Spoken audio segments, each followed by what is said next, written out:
Dihukum gol cepat dan bermain dengan 10 orang, Man City harus kembali ke bentuk mereka yang gagal meraih kemenangan di Liga Inggris tahun 2024 sampai tahun 2025. Manchester City melakoni partai tandang pada laga pekan ke-15 Liga Inggris tahun 2024 sampai tahun 2025. Kali ini mereka menyambangi kandang Crystal Palace, Stadion Selhurst Park dalam laga yang dilangsungkan Sabtu tanggal 7 Desember tahun 2024 malam WIB. Man City datang bermodalkan kemenangan telak 3-0 atas Nottingham Forest pada pekan sebelumnya. Itu menjadi torehan positif usai memutus rantai kekalahan yang membelenggu mereka dalam 4 laga terakhirnya di Liga Inggris.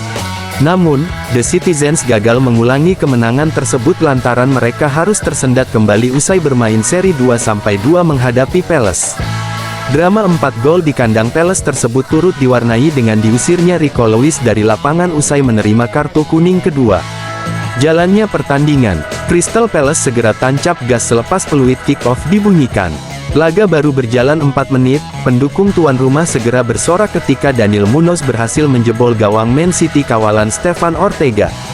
Kejelian dari Will Hughes dalam mengirim umpan terobosan ke sisi kiri pertahanan Man City mampu dimanfaatkan oleh Munoz yang lepas dari offside. Sempat mengontrol bola setibanya di dalam kotak penalti, Munoz melepaskan tembakan via kaki kanannya.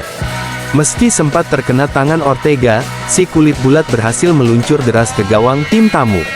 Palace memimpin 1-0. 3 menit kemudian, Man City mendapatkan peluang on target pertama via sepakan Erling Haaland. Namun, upaya dari Haaland yang memanfaatkan operan Kevin De Bruyne masih bisa dimentahkan oleh Dean Henderson. Man City selaku juara bertahan nyatanya justru lebih banyak bertahan dalam 15 menit pertama. Gempuran-gempuran yang dilancarkan oleh para pemain Palace yang gemar menyerang via sayap membuat mereka banyak turun ke dalam. Armada milik Pep Guardiola sempat mendapatkan kesempatan menyamakan skor pada menit ke-22 via sepakan first time Ilkay Gundogan.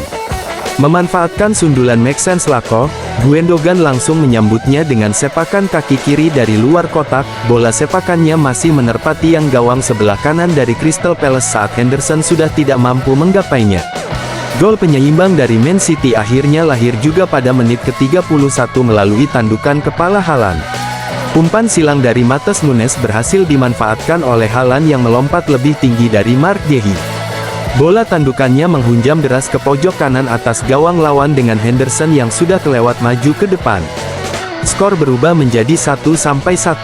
Skor imbang 1-1 pun bertahan hingga turun minum bagi kedua tim.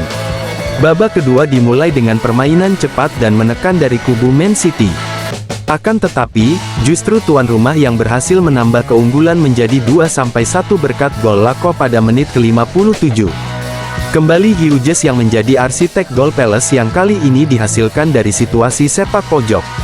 Bola kiriman dari Hughes berhasil disambut oleh Lacroix dengan tandukan kepalanya usai menang duel dengan Kyle Walker. Gol kedua dari tuan rumah memantik para pemain Man City untuk bermain lebih agresif dan menekan. Pressing yang diperagakan anak-anak Pep Guardiola akhirnya membuahkan hasil pada menit ke-68 dengan lahirnya gol penyama kedudukan 2-2 via Rico Lewis. Kerja sama 1-2 antara De Bruyne dan Bernardo Silva diakhiri dengan umpan pendek ke arah Lewis yang lolos dari kawalan bek Palace.